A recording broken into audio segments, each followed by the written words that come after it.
Are we in motion? I did Yes, it. And I'll tell you when I have to Make get sure up and go Bruce to didn't the get his potty. arm burned off. I'll tell you when I need to get up and go to the potty. Okay, do you want to just say so, or you want to have a hand signal for that? I'll say so. Just like, We can edit. We can fix that in the post. Can you safe word? Okay.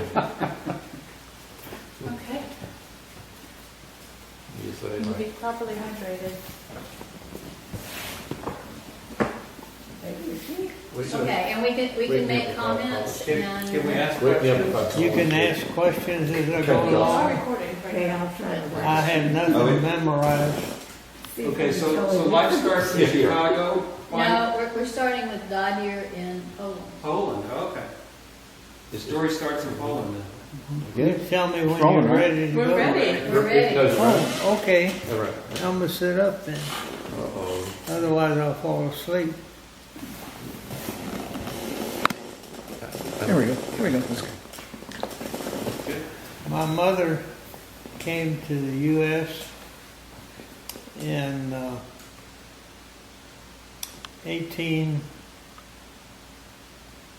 1895, I think it was. And she went to Chicago. And the reason she came to the U.S. is that her sister had a visa to come, and the sister got sick. So Mama decided to use her sister's visa, and she came in on that. And she went to Chicago because there was an uncle and aunt, Armachinsky, living in Chicago, that owned a saloon and were well-to-do, that would have her. So she went and stayed with them. And I don't know, but apparently she met Antone, my father, in the saloon or somewhere close. And they got married. And I was born June the 24th, 1917, in the hospital in Chicago. And we lived in a big brown brick two-story brownstone, I think they called it. Yeah. And we were on the second floor. I've got a little story in between this, I don't want to forget it. And I was a healthy young man, apparently. Mama said I was. And when I was 5, I got pneumonia, diphtheria, and scarlet fever all at the same time. And they thought I was going to die. I was in a hospital, and I fooled them.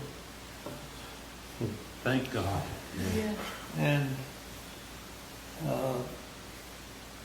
but shortly after I got well, my folks decided to come to San Antonio. Why, I don't know. They loaded us all up in the Maxwell. That was the car of the time. Y'all probably don't remember Jack Benny and Rochester, but Rochester drove Jack Benny around in his Maxwell. So apparently it was a pretty fancy car. When you said loaded you all up, were you the only child at that time? No, They had already had the other two? you had the other two.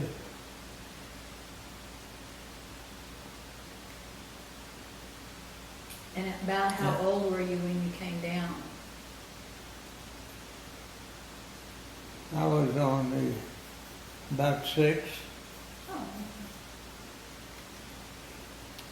and it was a long, hard trip. at that time, the luggage was on the running board of the car. And you had a lattice type holder. I don't know what they called it. Like a net? What? Like a net?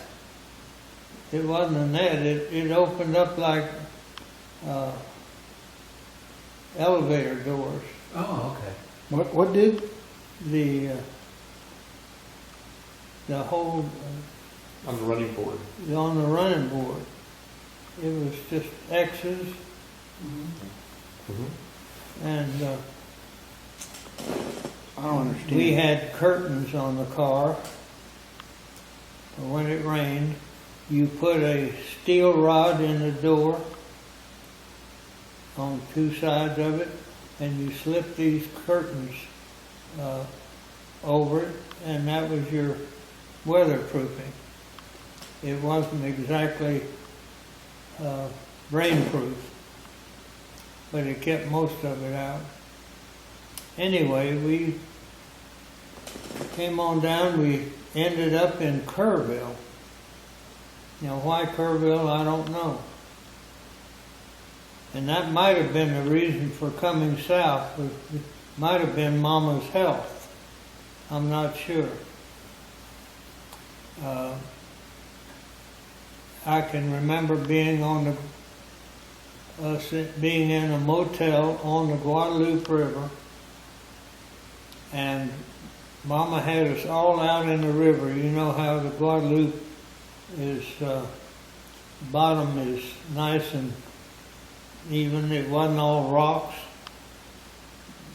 and it was real shallow. And she had all three kids, and I was the oldest out in that water. Of course, it wasn't but about 6 inches deep. But, and little did she know how sunburned we would get. And we all got real sunburned.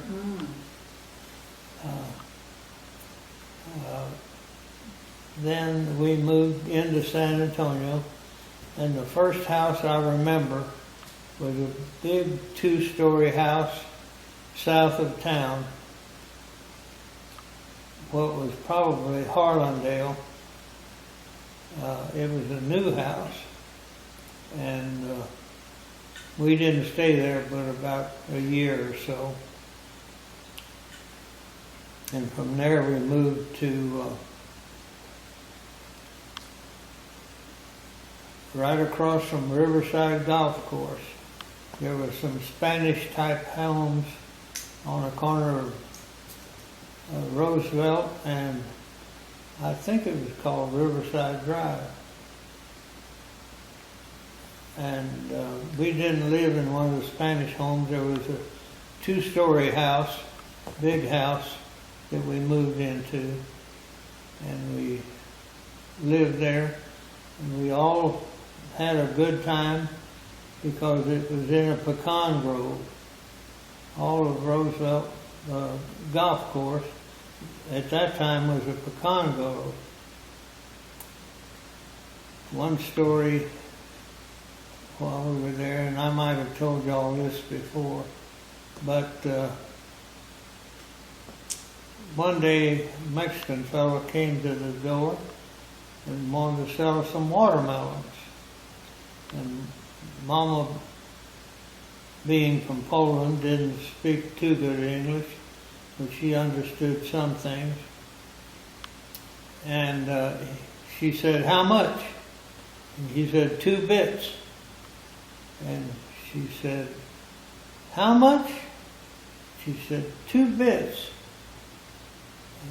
And I was standing right by her, and she ran that guy off. She said, "Get out of here."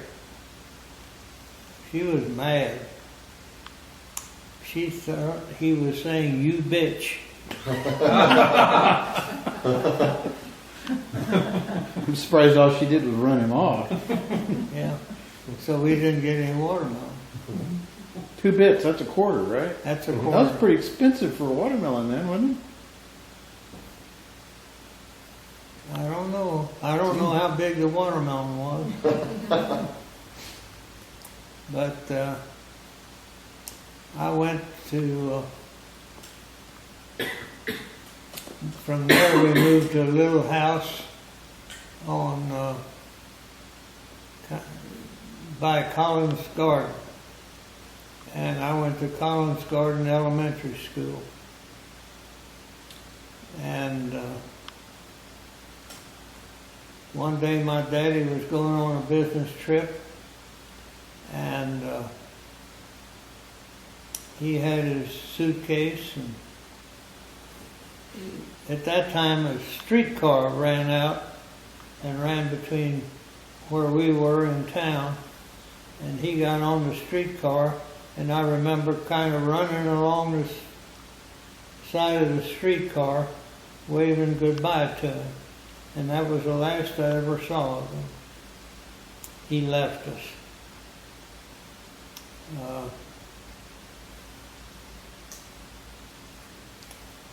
And left us without any money.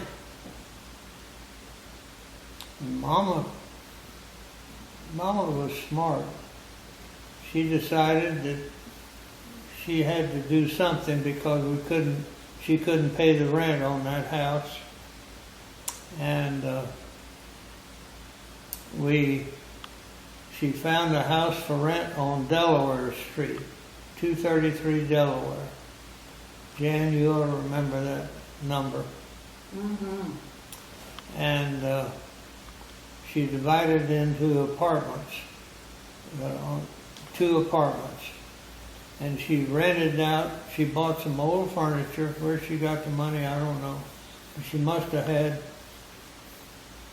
enough money to buy some furniture, and she furnished 2 rooms on the east side of the house, and she rented that for enough money to pay the rent for the whole house. So she didn't have any rent to pay. That was clever. And my Mom then went to work for the school cafeteria, making $8 a week, and kept all 3 kids together. How she did it, I don't know. From there, we... Did she work at your school, or? No. Well, eventually she worked at Fox Tech, but at that time she worked at some elementary schools. And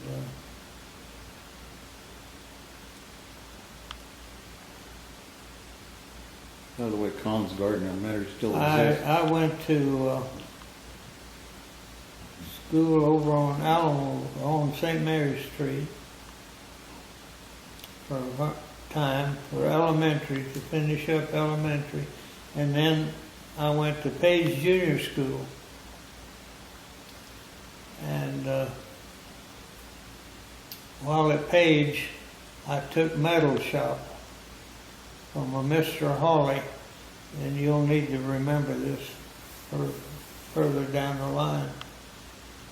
And after I finished Page, Page is right across the street from Bruce, your My granddad. granddad. Home Open. Yeah, I played golf with him. Yeah. And then I went to Brackenridge High School, and I graduated in 1934. And my mother had always preached that you kids are going to college. You're going to college. So the day I graduated, the next day, because we graduated at night, the next day she says, you go out to Trinity and get in school. I said, Mama, how are we going to do that? We don't have any money. She said, I don't know how you're going to do it, but you go out to Trinity and you get in school.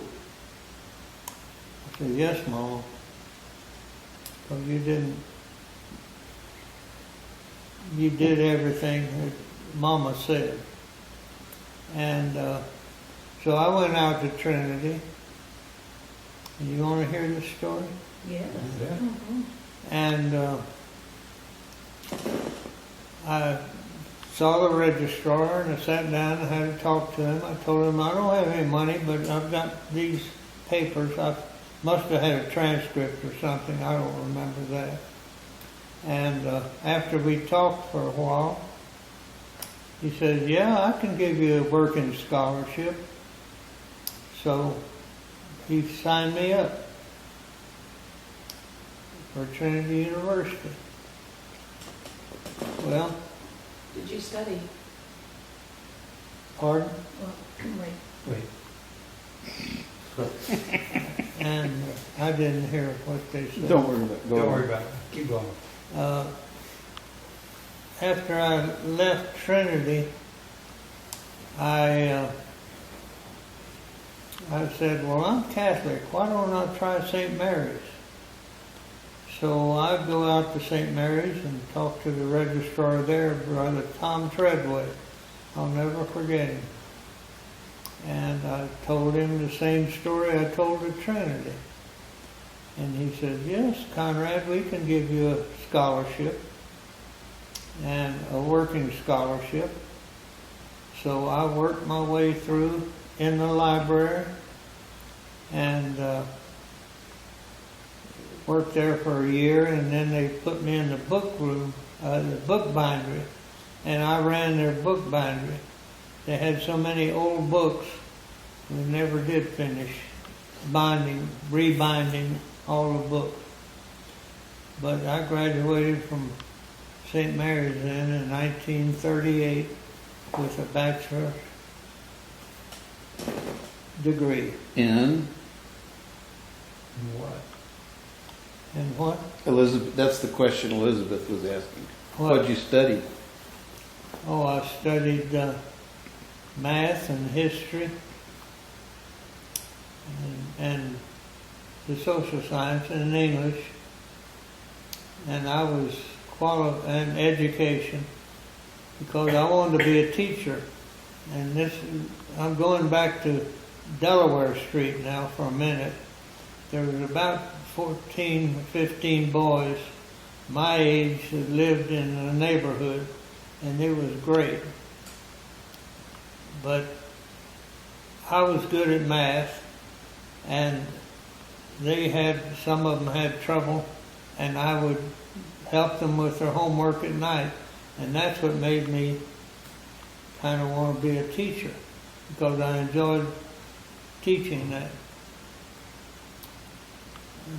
Now, getting back to after I graduated from St. Mary's, I applied for a job in the San Antonio Independent School District. And can you all hear me okay? Yeah. Can you hear me, darling? I know what you're saying. Go ahead. And there were no jobs to be had. So I put myself on the substitute list.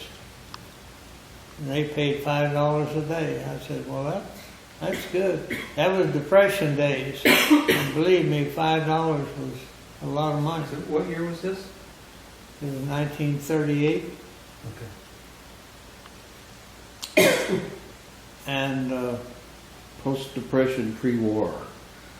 pre-war.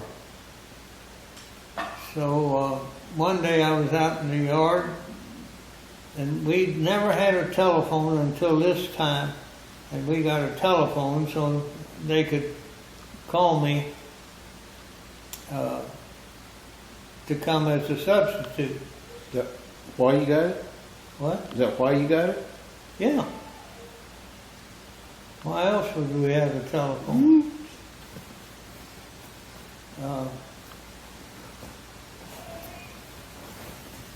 I was in the front yard starting to cut the grass, and the phone rang, and they said,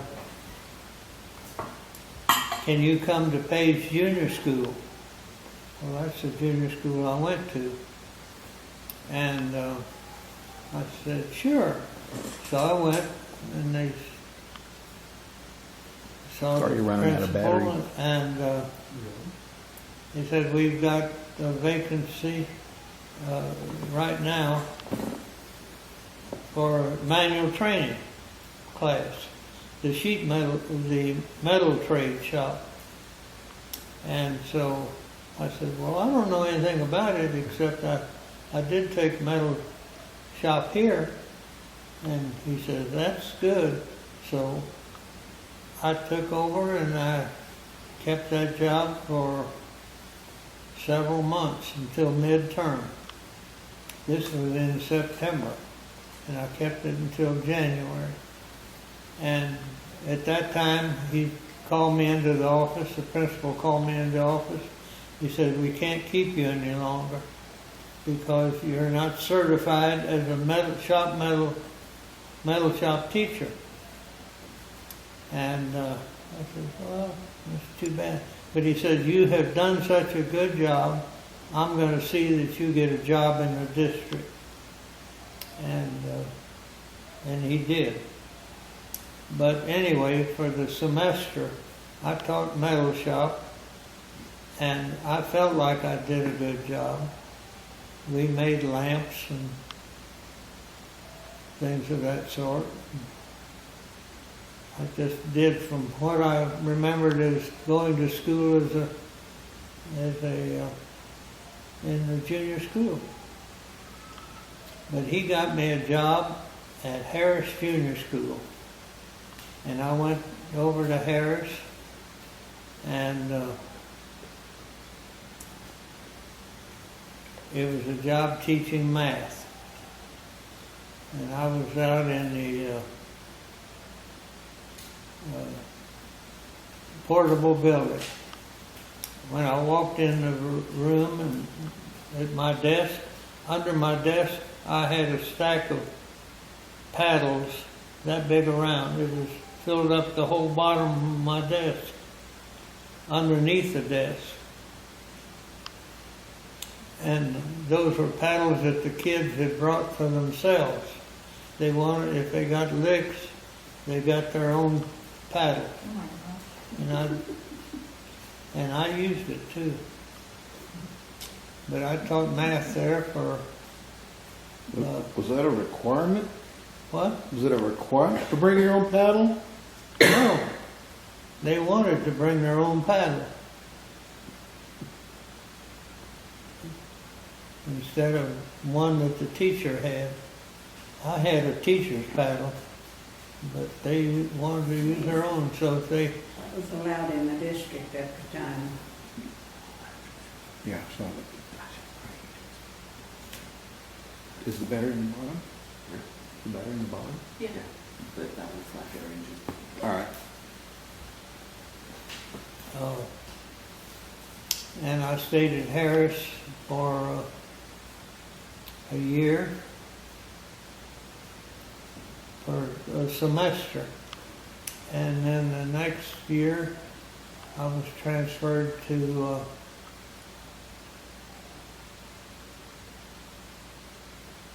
school on the south side. Can't think of the name.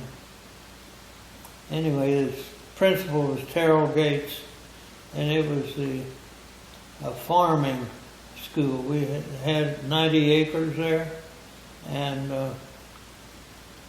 I was the last teacher they hired for that school, Burbank High School. That was it. I was the last teacher they hired for that semester. So I had 7 different preparations in 6 periods. I had Algebra 1 and 2 in the same class. And I taught geometry and Algebra 3 and Algebra 4. And I think I had an English class and a history class. I had 7 different preparations. Wow. For a young teacher, that was tough. Yeah. And I had to sponsor a club, the Americanism Club. That was That was fun. But I stayed there 1 full year. And then an opening, they had an opening at Fox Tech High School, and I talked to the principal about that, and he took me on, and there's a, is that the baby? That's the baby. Ross is Mhm. trying to get the baby. Okay. I was at Fox Tech and teaching math and English and mostly math the first year, and then the second year was all math. And about that time the war came along, and I either had to be drafted or I could sign up. And since my brother, Irvin, was a pilot, I decided I'd be a pilot also. But that wasn't the main reason. If I signed up, I'd be an infantryman, and I'd sleep in the mud.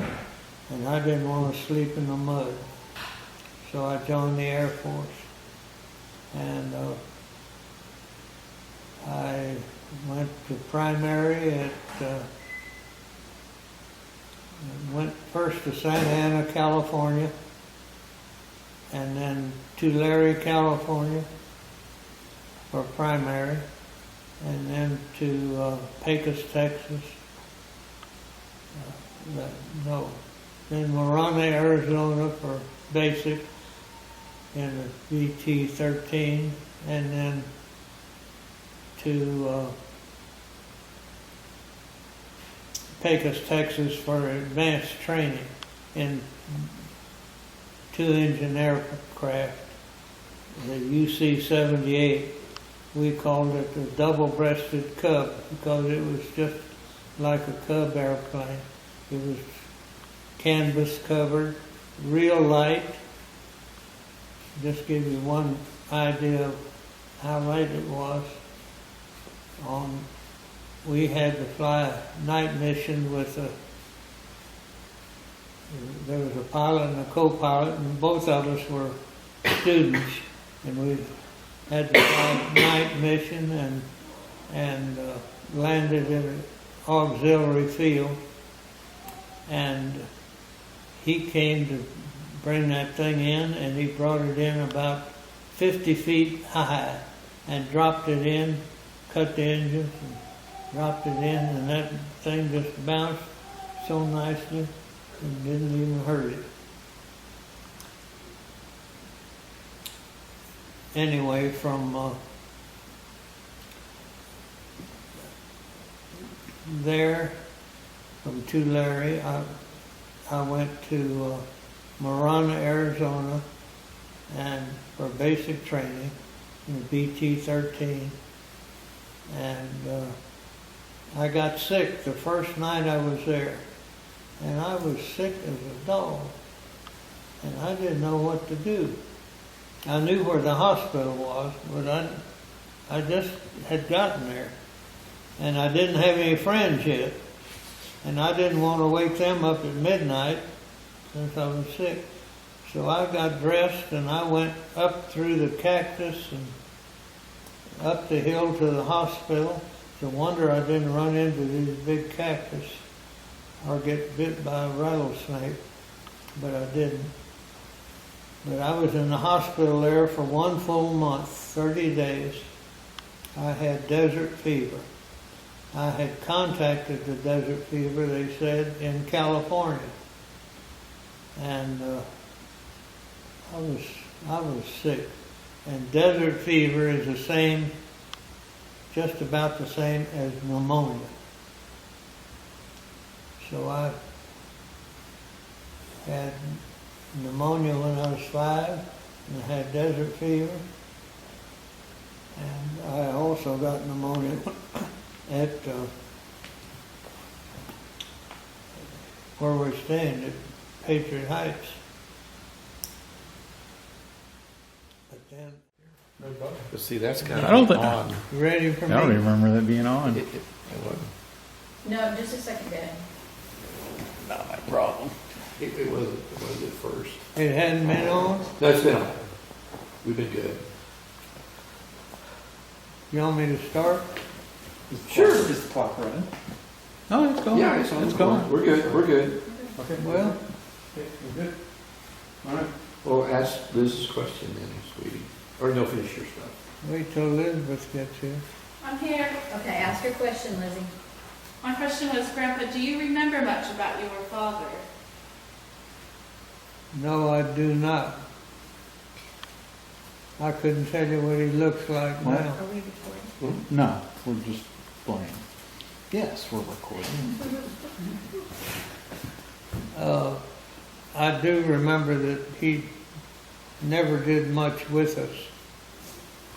So there was not much contact between he and the kids.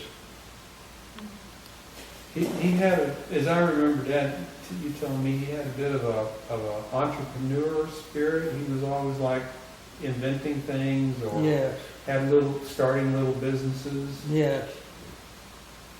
He was an inventor, and he invented a monkey wrench, and he sold it and made lots of money. And a Jewish fellow beat him out of the money. And from that time on, Mama did not like Jewish people. That turned her off on Jewish people. But he also made a reflector, a dimmer for automobiles. At that time, they didn't have the dimmer like A mechanical dimmer. mechanical dimmer. He had a dimmer that you put in the headlights, and I wished I still had a couple of them because we have. You do. I've got them. Do you have them? And sold those. But anyway, So like little movers. what? Yeah. They were made out of aluminum and went, the light bulb, they had a hole in them and the light bulb went in there and somehow it reflected the light so that it wouldn't blind you when you came to them at night. And unfortunately, you can't look at the device and figure out how it worked. No. Let's see, where did I leave off? I was going to, You got desert fever. You crawled through the cactus to the hospital. yeah, well, I finished that. And when I finished my training there at Santa Ana, then I went to, Wait a minute. You were still sick. We never got past the sickness. How long were you sick? I was sick for a month. And I went home for a 30-day term to recuperate. And at the end of that 30 days, I had to report to Rapid City, South Dakota for B-17 transition.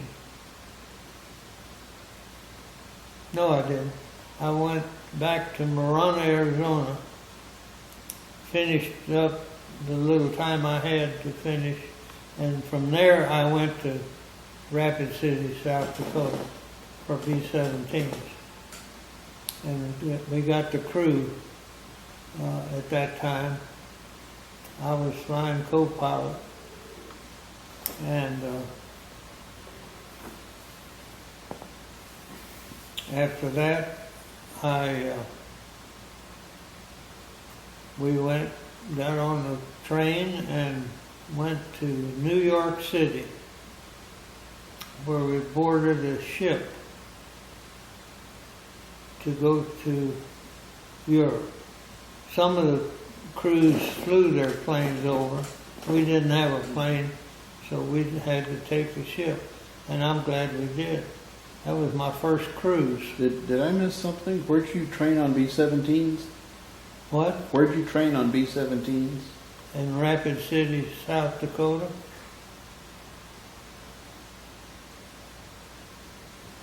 You know where that is? Yeah, yeah. Go ahead. I just didn't catch that part. Okay. When we got to the ship, the Red Cross was there, and they were so nice to us. They gave us toothbrushes and toothpaste and razors and everything. Cigarettes? What? Cigarettes?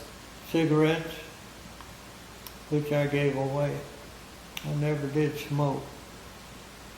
And so I have a soft spot in my heart for them because it was a dreary night. Man, it was dreary.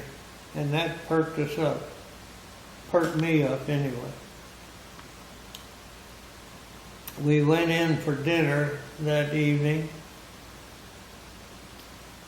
The crew was in the hold of the plane, of the ship downstairs, and the officers were up in the cabins, and there were 4 officers, the pilot, co-pilot, navigator, and bombardier were all in the same cabin.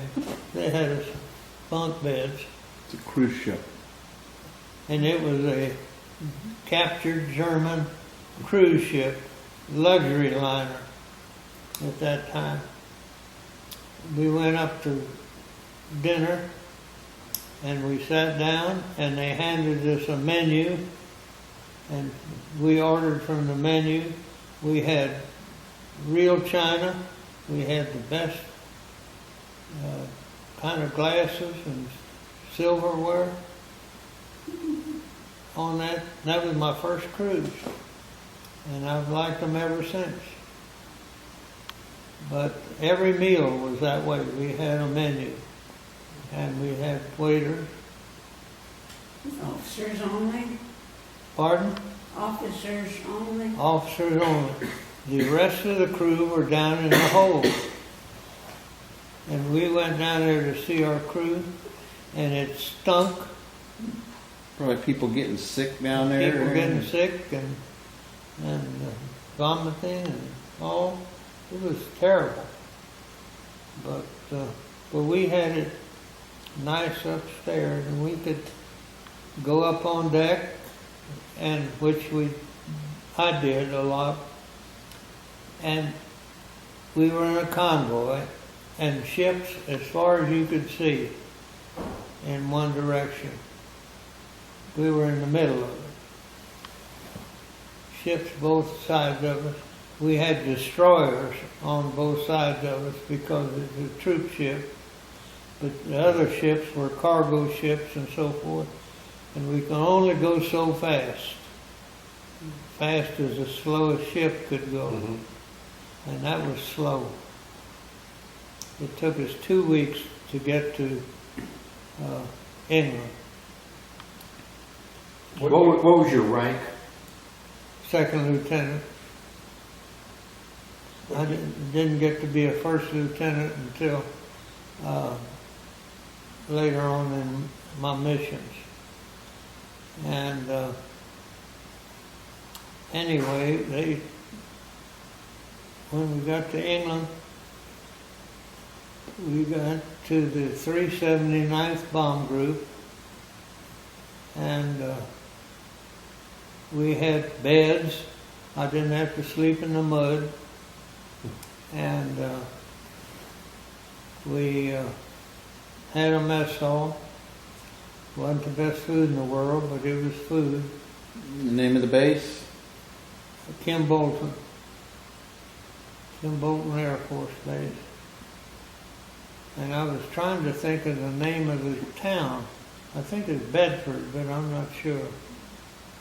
We went through this the other day. Yeah.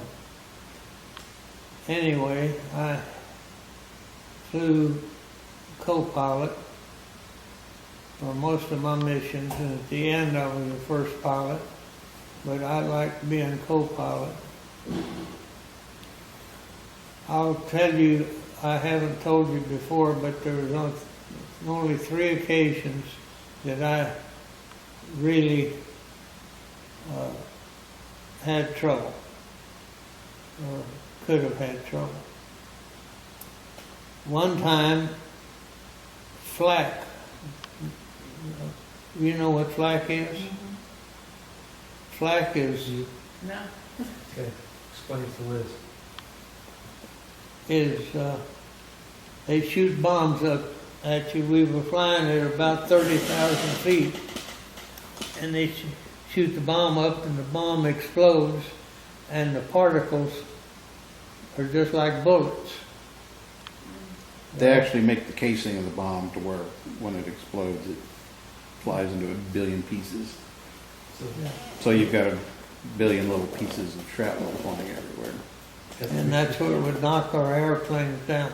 Well, one day, right through my window, right in front of my eyes, a piece of flak came. And if it had hit me, it would kill me.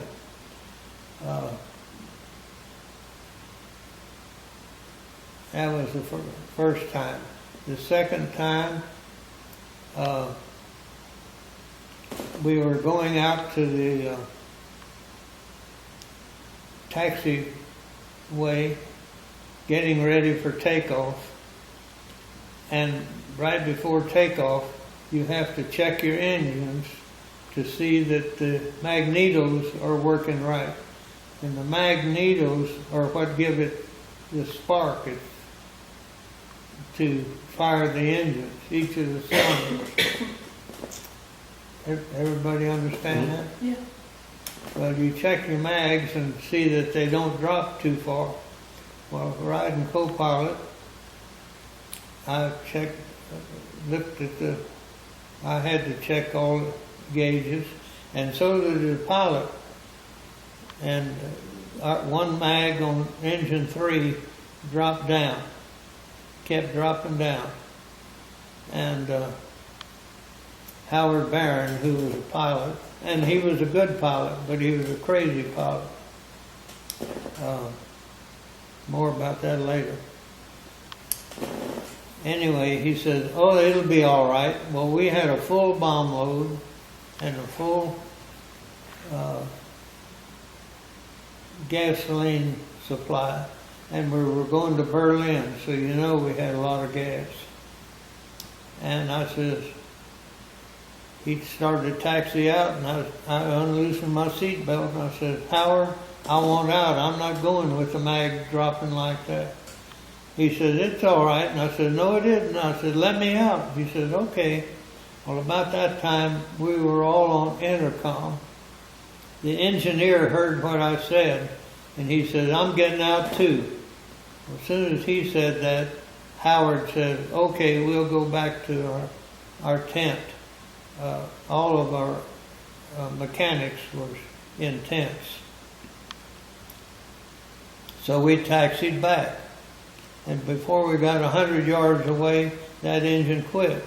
Well, we never would have made it over the fence on takeoff with 3 engines and a full bomb load and full gas load. So I saved our butts in. And the third time I had a problem was Howard was flying and he was landing the plane. We took turns landing and taking off. But he was landing, and had been kind of rainy. And he landed on the left side of the runway.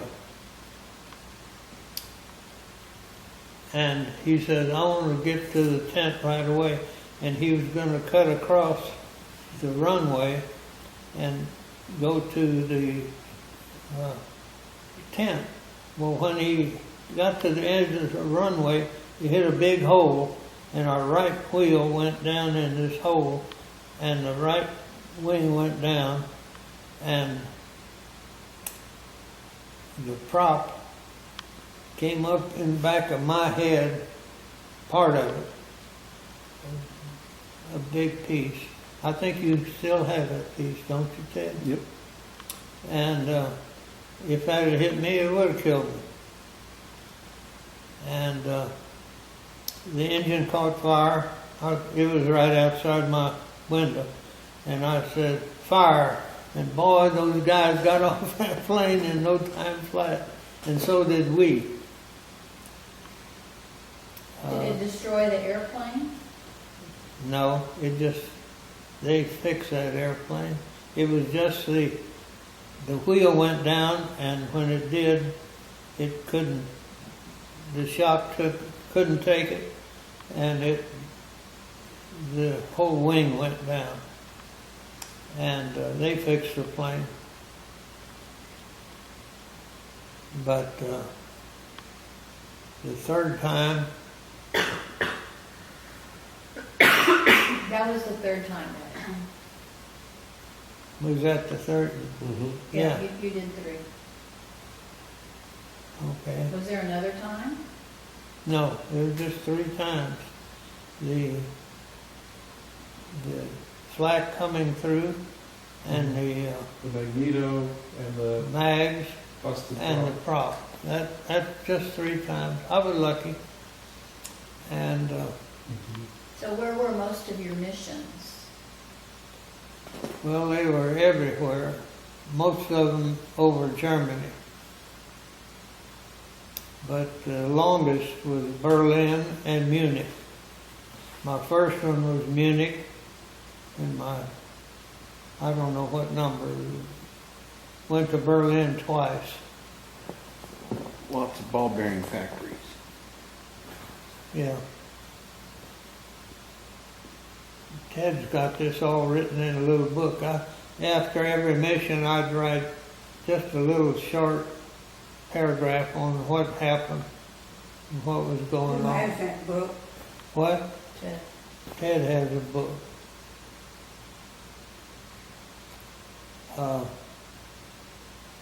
Anyway, when my missions were over,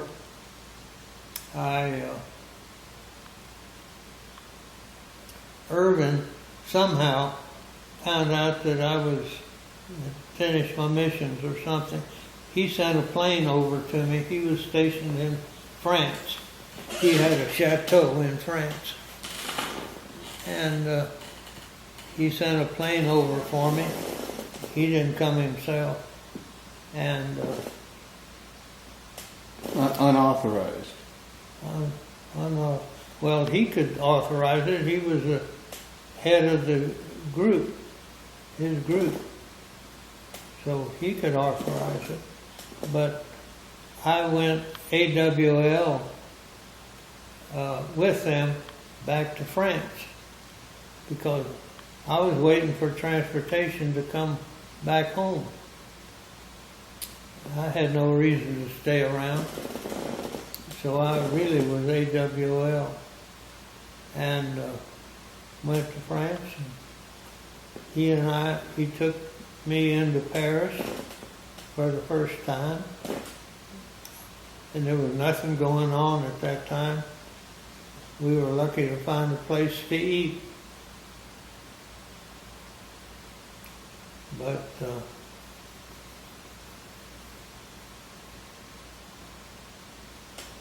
well, anyway, they brought me back after 3 days, and I went, and nobody even knew I was gone.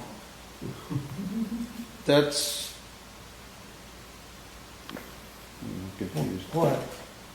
He got his hands on a B-51 Mustang, right? At some point? Irvin did, Yeah. yeah. He didn't come pick you up in that, or? No, they came in a C-47. And I tried flying it going back, and I couldn't keep that thing straight and level to Really? save my neck. Well, it's such a different cockpit and such a different position that you just, I couldn't do it. But I was good with the B-17. And anyway, I got back, and finally papers came through for me to come back to the States, and I did. And it was about Christmas time. Came back and stayed with Mama. Can I ask a question before we move on past the war? Pardon me? Can I ask a question? Sure. You talked about your missions, but what was it like living on the base? It was just like, there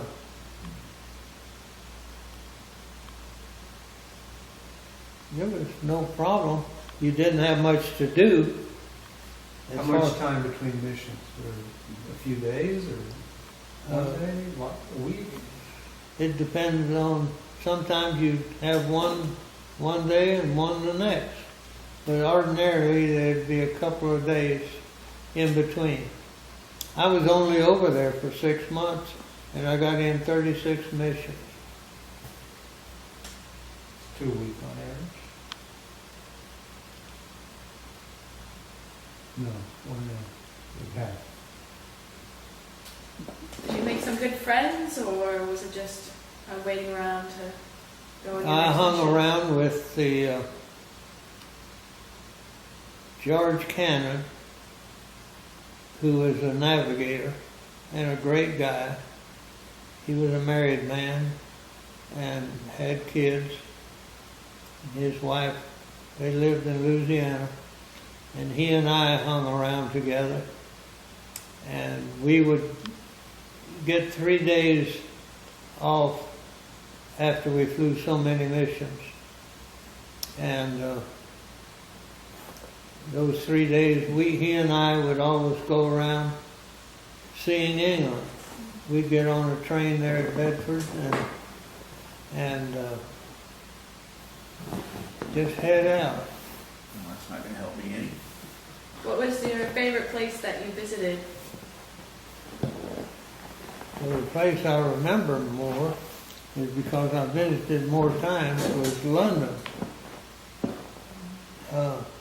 We would visit, just as a side story, when we visited London at night,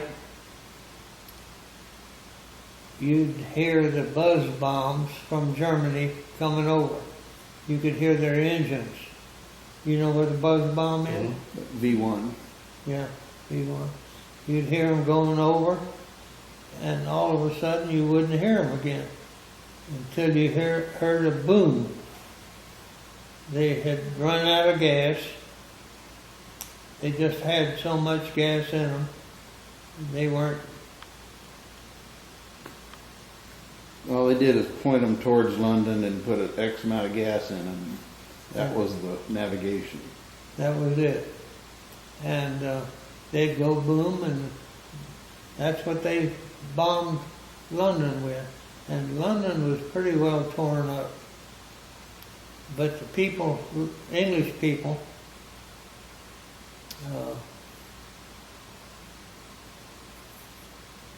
would go to the bomb shelters when they'd hear the buzz bomb. Subways. Go to the subways and the shelters. But we never did. As Americans, we just would go from hotel to hotel or wherever we were going. I never did drink much. I drank some. But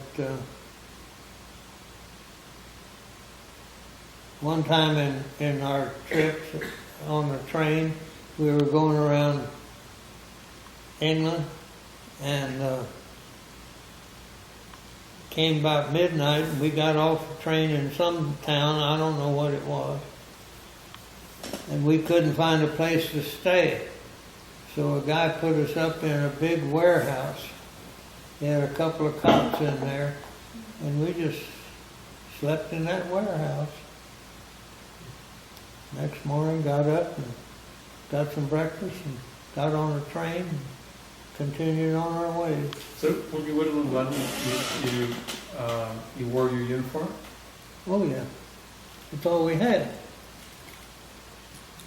Party break? Tim, put it on pause, Yes, ma'am. Potty break. please. You don't have to tell me, Mom. Okay, we can go back and do it.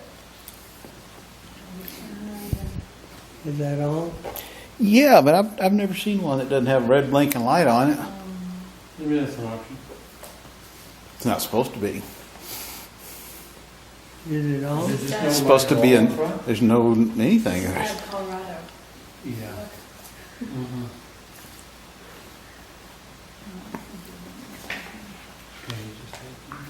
Are we looking at pictures or telling stories? No, we're listening to Daddy. Are we ready to start again? We're started. All right. It's going? Yeah. Okay, we'll go, Daddy. I wish Ross had been here because I wanted to say this, that I really enjoyed the English people in all my travels around England. At one time, a friend of mine that I grew up with came by, and he was an officer, he was a captain, and how he knew I was there, I don't know, but he had a recon car, and he said, well, let's go see England. And his job was one of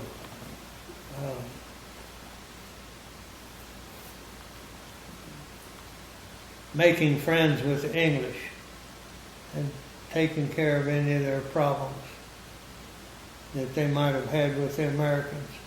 So he knew people all over England, and we started going through, went all the way around England in this recon. England or London? What? England or London? England. And we came to this one, he knew a lot of wealthy people. Came to this one castle, huge castle. And he said, I've got friends here. So we went in, and sure enough, he had friends there, and we went up to the second floor, big room like this. And in the middle of it was a round table, big round table, like Virginia and Merle had at their house. And in the middle of it was a stack of diamonds, about that high. I didn't touch them, needless to say. Amazing. Be needless to say, I would have been in there. So they were diamond dealers, maybe? They were diamond dealers. Yeah, he knew a lot of wealthy people. And this was just one of the places we stopped. But I got to see England, and I enjoyed the English people. And they were nice to us. They saved their ass. Yeah. Well, anyway, after I finished my missions and finished seeing Paris and got back, my orders came through and I came back to the States on a Liberty ship. I don't know whether you know what a Liberty ship is, but they were really made out of mostly concrete. And they put them out by the hundreds, I guess. Yeah, they were made fast and cheap. From what I Fast and remember. cheap. And they sunk real fast. Made of concrete, I'm sure. Well, we were on the tail end of a hurricane coming back, and that ship would go up. This is my second cruise. That boat would go up and come down, and the prop would come out of the water, and that whole boat would just shake and shake and shake, and then finally come back and level off. Then we'd go along for a while, up and down. Man, we thought that thing was going to break in two, And some of them did. and some of them did. The fastest Liberty ship built in 5 days. Wow.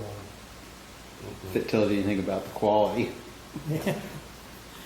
Anyway, I got back to the States, saw Mama, and I was reassigned to Santa Ana, California, as an I&E officer, Information and Education Officer.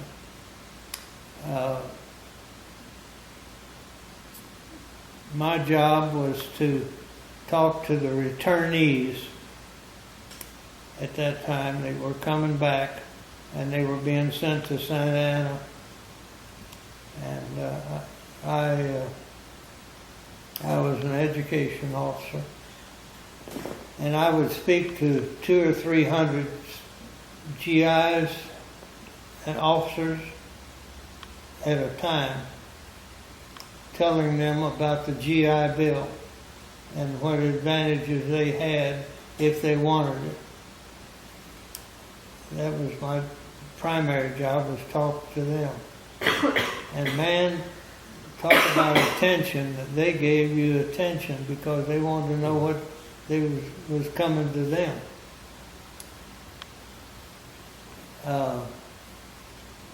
And in the afternoon, I'd do the talking in the morning. In the afternoons, I would talk to them individually and help them out any way I could. I was still on flying status, and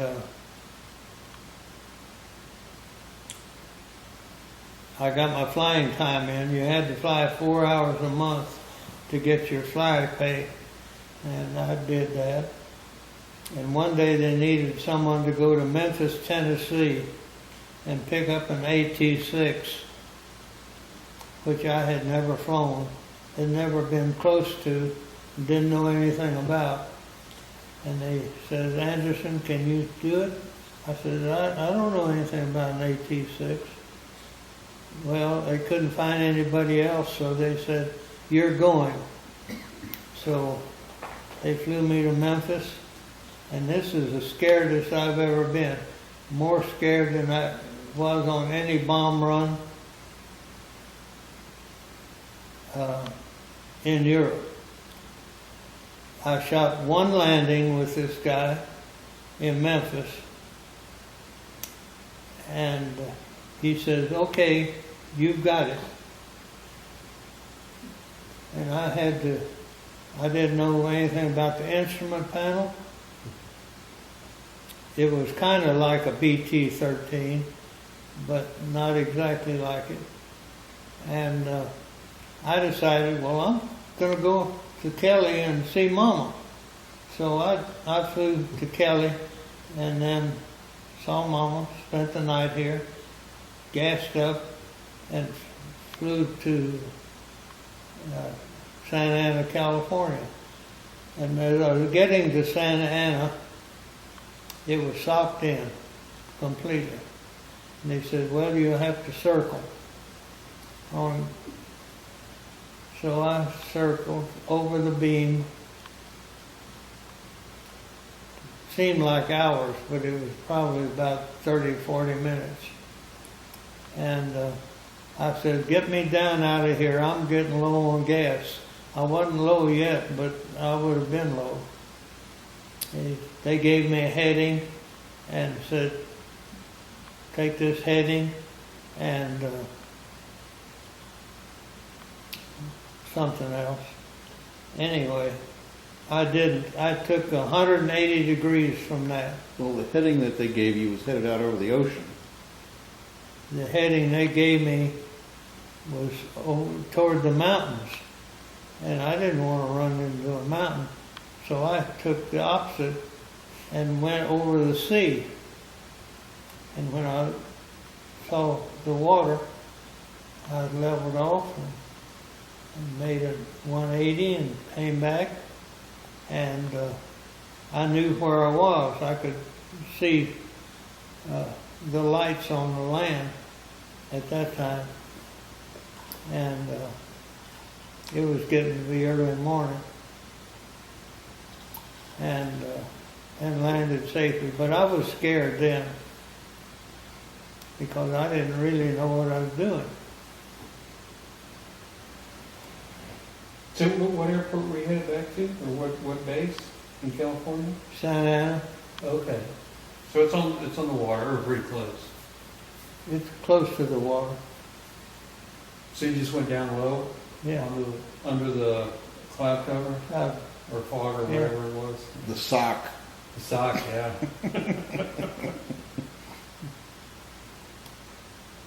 Then from Santa Ana, after I got discharged from the service, I bought me a old Ford Coupe, and as soon as I got my orders, I drove back to San Antonio and went to see about whether I had a teaching job or not. And by golly, there was a math vacancy at Tech again. So they put me in there, and I taught school again. And I enjoyed the heck out of it. So where were you counselor? At Tech, I'm getting to that. Oh, I finished up there, my teaching there, and I had asked Frank Cunningham, who was the vice principal, if I couldn't help him because I have a superintendent's certificate and an administrator's certificate, and I wanted to get into administration. So Frank Cunningham, the vice principal, needed help. He had too much to do. So I helped him on my free period. And when they installed counselors in the school, they asked me if I wanted to be a counselor. And I said, sure, I want to be a counselor. Well, are you certified? No, but I've got the GI Bill, so I went out to Trinity and got me a counselor's certificate. And stayed on that job. And I was a counselor for 10 years. And after that, Oscar Miller called me in. He said, we've got a school here that has a lot of problems.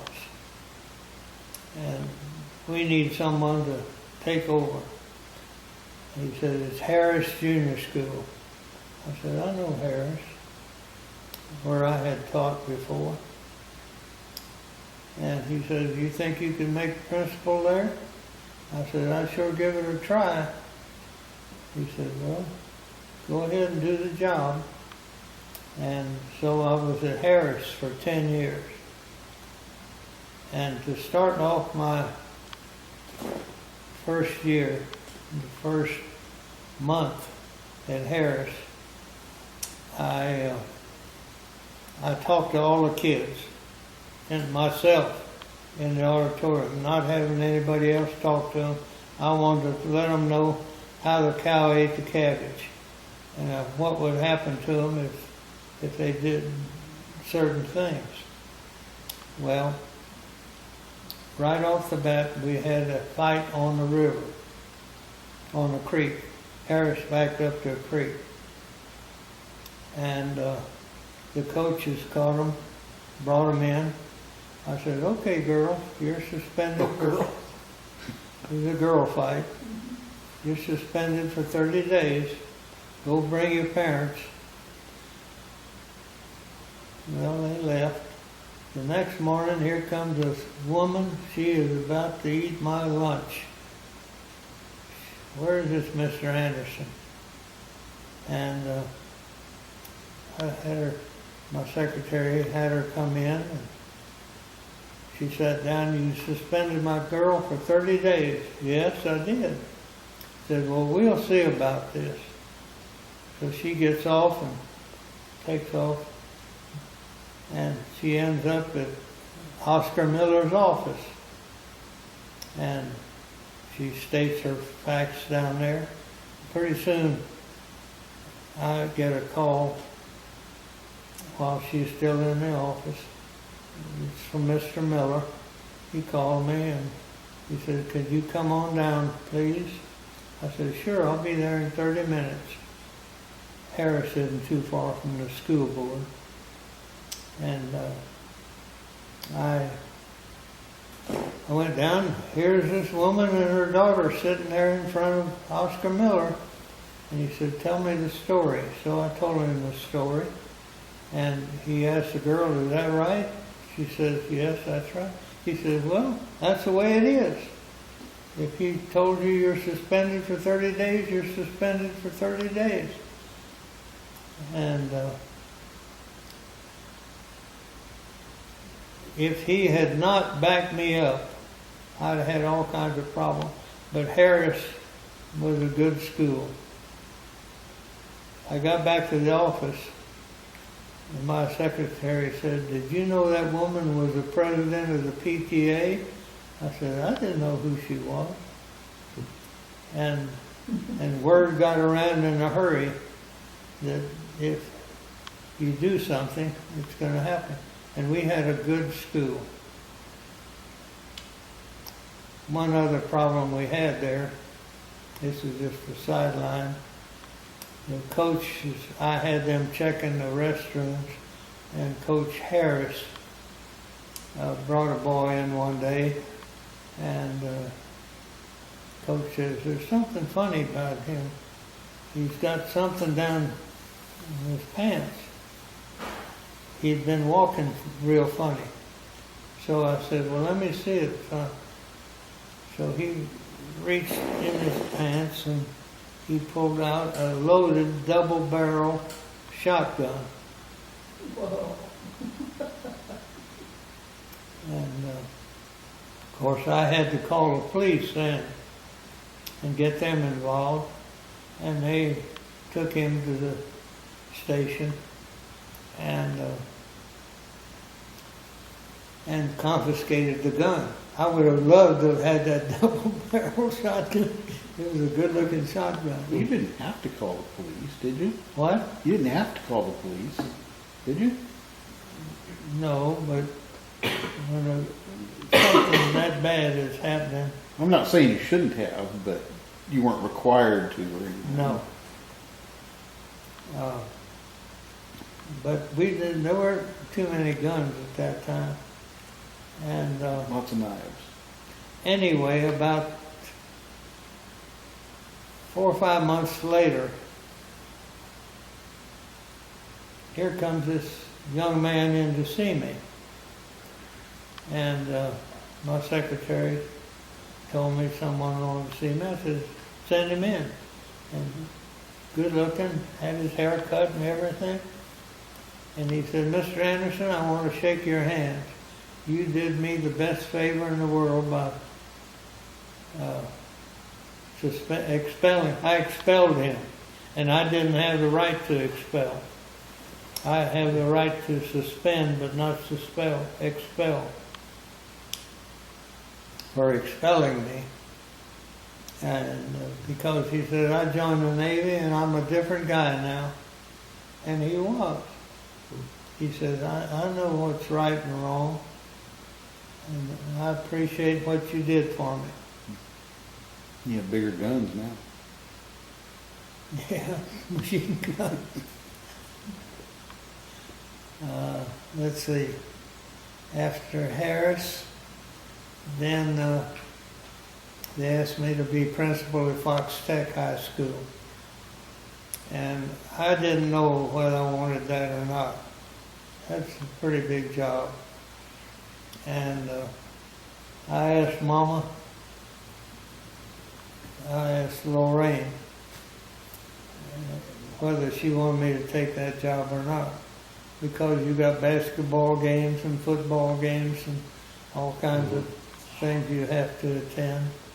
And she left it up to me, and I said, well, I think I'll take it. So I took it and spent 10 years there. So 10 years teaching, 10 years counselor, 10 years Harris principal, 10 years Tech principal, plus 2 years of service. I have 42 years in retirement. Well, you forgot your central office at the end. Well, I think he wants to. I want to forget that. What about meeting Granny? You didn't mention that. That must have been an important part of your life. He never mentioned It that was. in his life story. How did you meet Granny? Okay, I want to tell you about that. I had that in the back of my mind somewhere, but I forgot it. I skipped it. That was in, I had a friend, John Stoner, and he had a friend by the name of Lorraine Mitchell, and they dated. And Just after the war? this is after the war. Could have been a stoner. And he asked, we wanted to double date, and he asked Lorraine to get me a date. So she did. She got me a date with a nice girl. And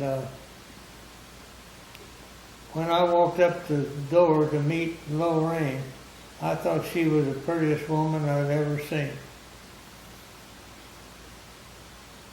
Before we went on this date. So how did you, And then John and Lorraine separated. They didn't go together anymore. And I asked John, I said, "It'd be okay if I date Lorraine?" He said, "Sure. We don't go together anymore." So I asked her, and she said, "Yes." I don't know begrudgingly or what, but she went out with me. And we're still together. Was it a sympathy date, Mom? Was it a sympathy date? Sympathy? Yeah. No.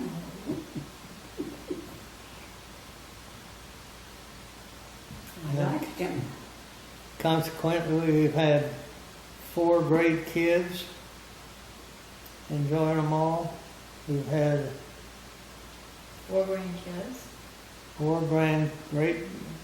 4 grandkids, and 6. 6th grade. Great grand. how many great? 6. 6. 6 great grandkids. Well, we've got She's in there. some good. We've got Bruce, Yeah. And who to me is like a son, That's right. and a nice family.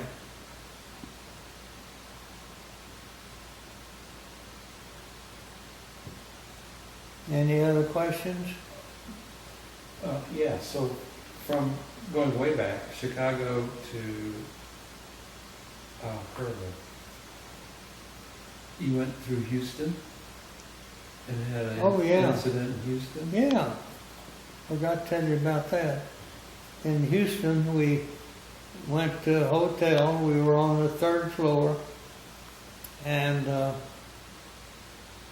you better say who we is.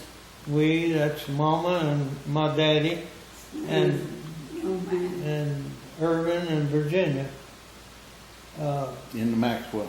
in the Maxwell.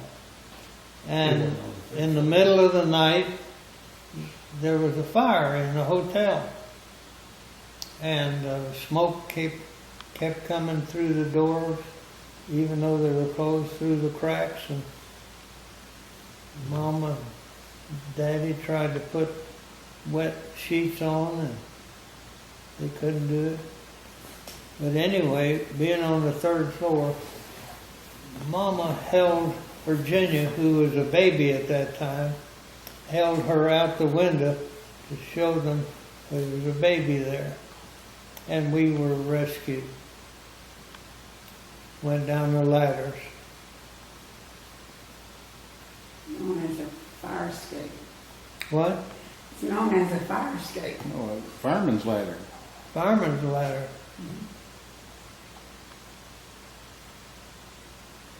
so what jobs did you work at as a child? What was your first job? Probably cutting the neighbor's lawn. How much did you make? 50 cents. I also worked there was a little greasy spoon over on Presser Street that was made out of a streetcar, an old abandoned streetcar. And I washed dishes over there. I think I made 20 cents an hour. How old were you when you did this? I was about 12. Was that during the Depression then? You better believe it.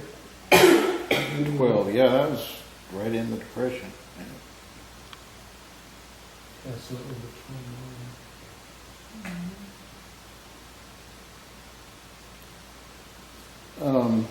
I won't ask you about the drive from Chicago because you were kind of young, but after the service, you said you bought a Ford and drove back to San Antonio.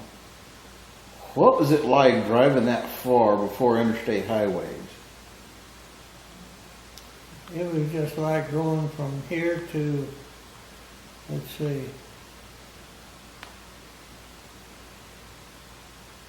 well, any two-lane highway that you take now would be the same thing.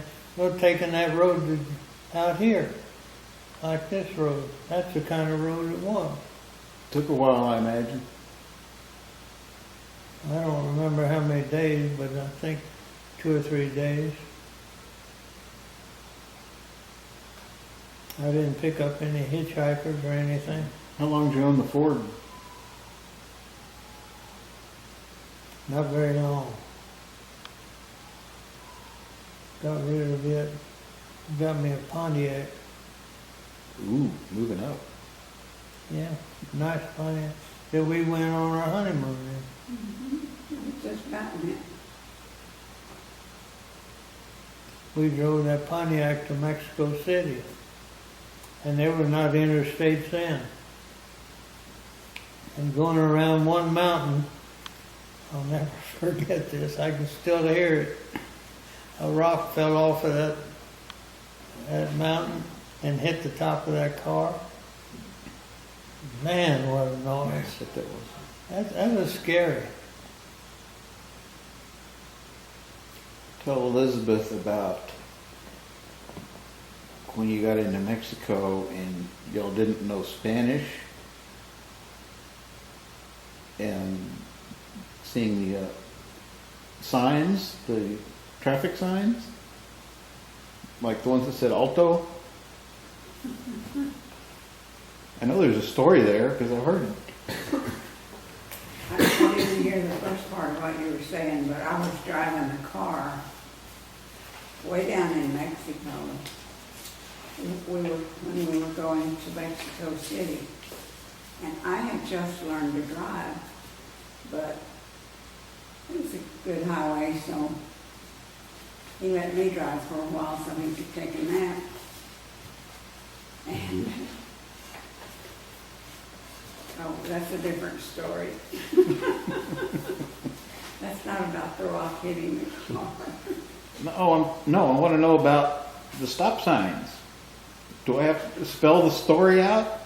Alto. Yeah. I You kept must have- seeing these you must have been signs on that were in Spanish, and I thought I knew Spanish. I studied a lot of Spanish, and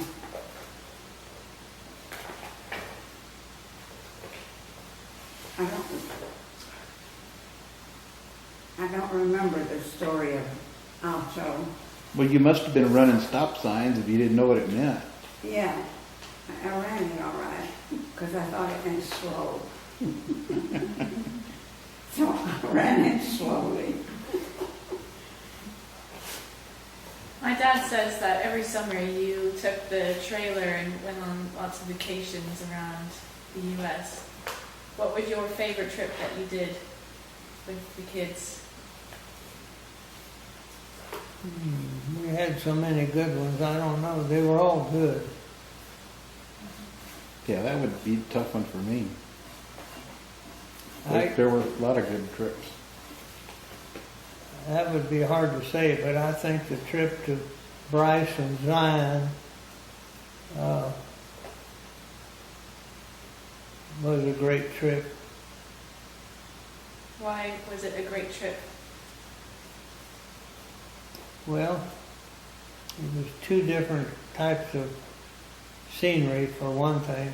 Bryce is a bunch of Oh. it quit. It's back on. Well, I like the Puerto Rico trip. I like the trip to Indiana, wasn't it? Did you What? have a friend in Indiana? Idaho. No, further east. Illinois? Puerto Somebody was in Rico. your group. San Juan? We never went to Oh, Illinois. St. Louis, No. We never. Kansas. We didn't go to Illinois. I know that. I don't know what you're talking about. Somebody that you, was a friend in the war. That was Idaho. Settled, no. Yeah, It was that's like Idaho, Blackledges. Blackledge. I I knew still, that. I still contact him every time Ted is around. I use his, Dick Blackledge. Loved to make flies and fly fish. So you're saying none of these trips that we went on ever went into Illinois? yeah, we touched Illinois. No. We just Are we touched, through recording? We're through with the story. Well, we can leave it on. Okay, well, it goes back to the story. So during the story, there was 2 points where you said more about that later, but it never happened. One was, I think, about your pilot. Doing crazy, the crazy pilot. Howard Barron. oh, that was when he Went across the runway. went across the runway. Or That was nuts. went across the field. And Yeah. tried to cross the field. That was uncalled for. And ruined a real good airplane. Nearly new airplane. These are reasons. Who was it that was asking about the plane? That's why they never had a regular plane, their own plane. It was always a different plane because he ruined it. Howard did early on, right? Well, that's not the reason. Well, you told me that you originally had a plane. No, we never did have one that was our own. We were always using other people's airplanes. What was the other thing, Ken? Was the shop teacher. Yeah. When you were taking shop, you mentioned the teacher that taught you metal shop. Oh, that one was because he came back and he was a metal shop teacher in the same shop he took metal shop. No, I think you were going to say more about your teacher. He gave us his name. Oh, he died. And you got his job. Oh, and you got his job. That's why there was an opening. Yeah. Ah, I get it. Okay. And we put that together. What was it like being a kid during the Depression? What was it like being a kid during the Depression? Yeah. You went barefooted a lot. Your friends barefoot too? If you had shoes, you'd wear them until you wore holes in them, and then you'd put cardboard in them. Kind of like you do now. Yeah. These aren't but 40 years old.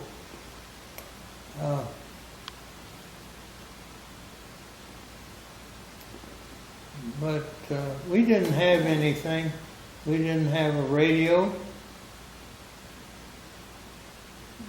How old were you when you moved from Chicago? 6. Six.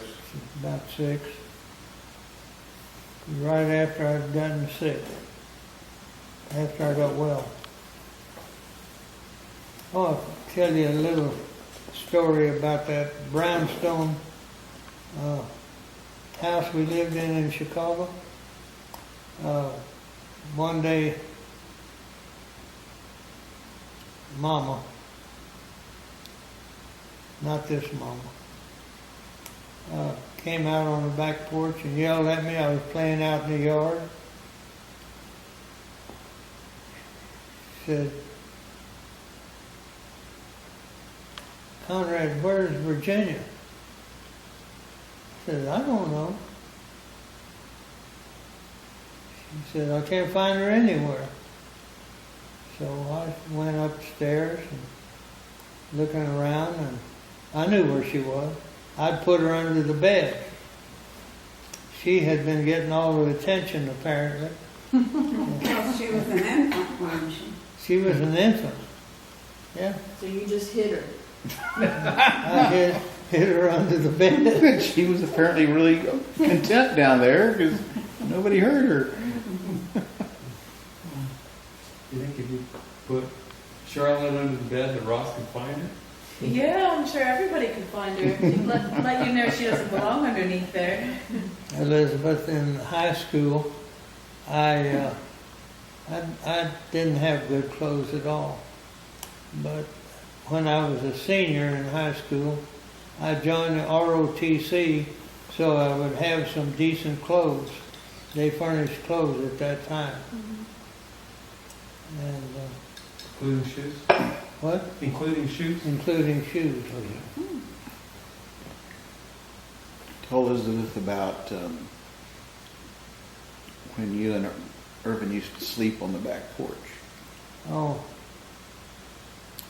there on Delaware Street, Irvin and I slept on the back porch on the north side of the house, northwest side of the house.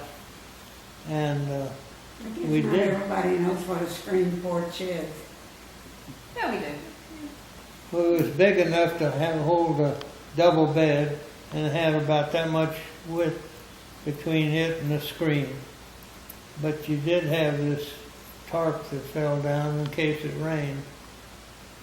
And we slept out there all the time. And Including the winter. including the winters.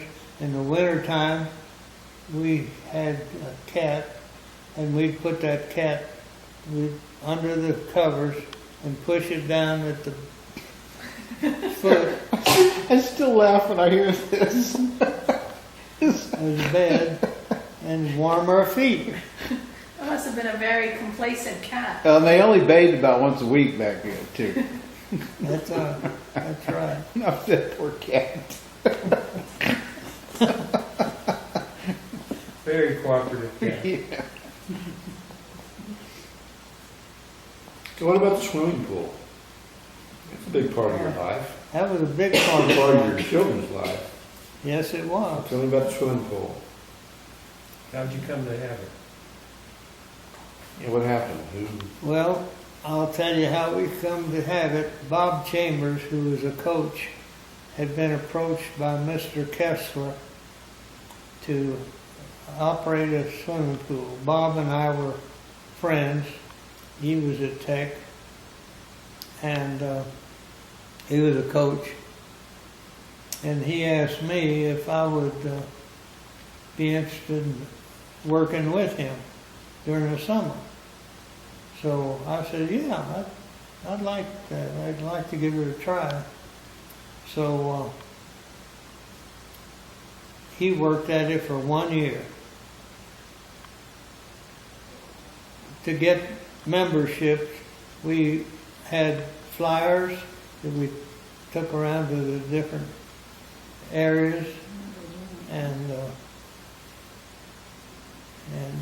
we had all the people we wanted. The first year? We put out flyers the first year. You said you had all the people you wanted. First year? No, Quite a lot. we had a lot of people. Anyway, he didn't. After 1 year, he had enough of it. He didn't want to do it anymore. And every time I went up there, all he was doing was lying in the Chase Lounge, sleeping. But anyway, he's still a friend. But he told me he didn't want to do it anymore, so I said, well, I'm going to try it myself. And it worked. And I had a lot of help. Ken and There's plenty of slave labor. Child. I had slave labor. And on that swimming If you pool, want tamales, you gotta work. we had to clean that swimming pool at the end of, before we opened it, and take hose, not a hose, what are those flat things? Oh, like a spade. Yeah, it's kind of a And scraper. we had to take all the cement off and then repaint the whole thing. It was a big job.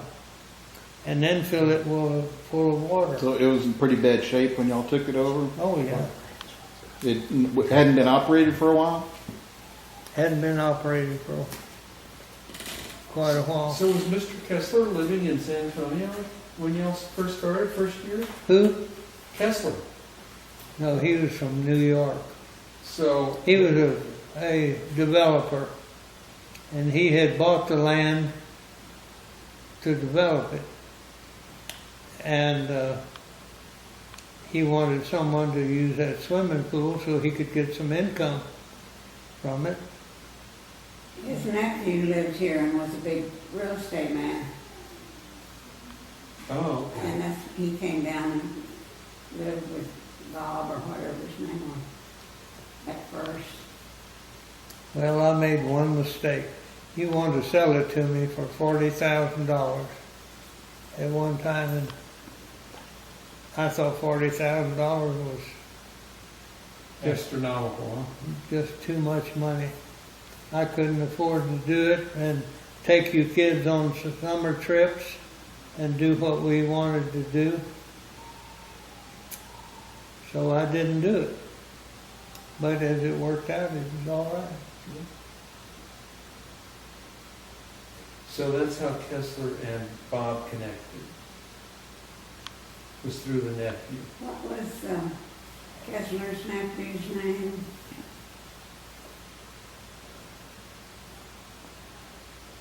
I don't remember, sweetie. Well, he was a big name in real estate at the time.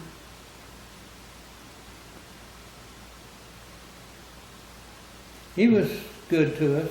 He charged plenty, and he. I never knew that didn't live here. I didn't know he was from New York. I did. But the nephew lived here. Is that right? Mhm. Did he live near the pool? No. I vaguely remember Mr. Kessler was having like big round features. Big round face, no? Big eyes, Big glasses. big glasses. So if you're at school and running the pool during the summer, where do you find time to take all these vacations on your trailer with your children? Well, we were lucky. We had friends that were close friends, the Leachmans, and they belonged to the Harry. pool. Mm-hmm. Did you didn't know the Leachmans, Yes, I did. did you? Mm-hmm. And they would take it for a week or two, Okay. whatever. And they liked it because they swam every day anyway. Oh, so Mr. Leachman would manage the pool while you were gone? What? Mr. Leachman would manage the pool while you were Yeah, gone? I think she did mostly. Yeah, I remember that. I remember we were getting ready to leave one summer, and I remember being over at their house. And you were talking some details before we left. I remember that. And Well- and you had some good, You had couple of good lifeguards. Tom Toman to help out too.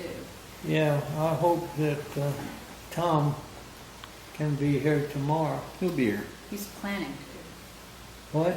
He's planning to be here. Good. I would like to finally get out to visit his ranch with you I would too. I've sometime. got to Like, go to that restroom again. Yeah, let's. Okay, yeah, we're done.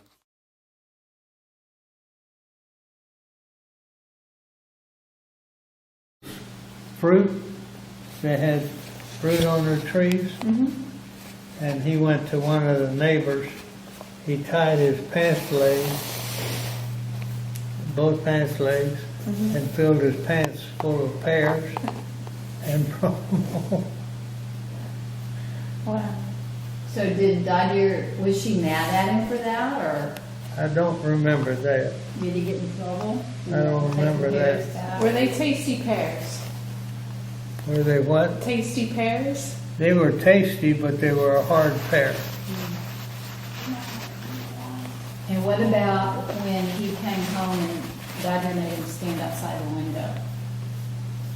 Because he was late. Yeah, that's a good story. We, Was Don- this Don- at 2:33? yeah, Okay. Dodger had I'll call her Dodger, had a rule that we had to be in at a certain time. And one evening he wasn't in at that time. He stayed out till about 9 o'clock. And the doors were locked when he came to get in. He knocked on her window for her to let him in. And she said, "You stand right here."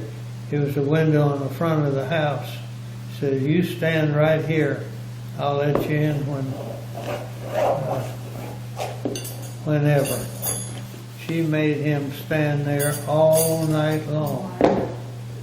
And whenever he started, like, She slipping down. stayed awake in order to keep him standing upright. Wow.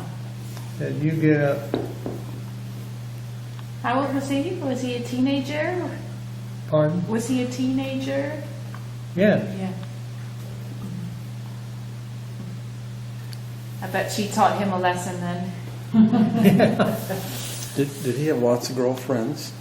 He had lots of girlfriends. Yeah, he was popular with the ladies. Easy to believe. You what? That's easy to believe.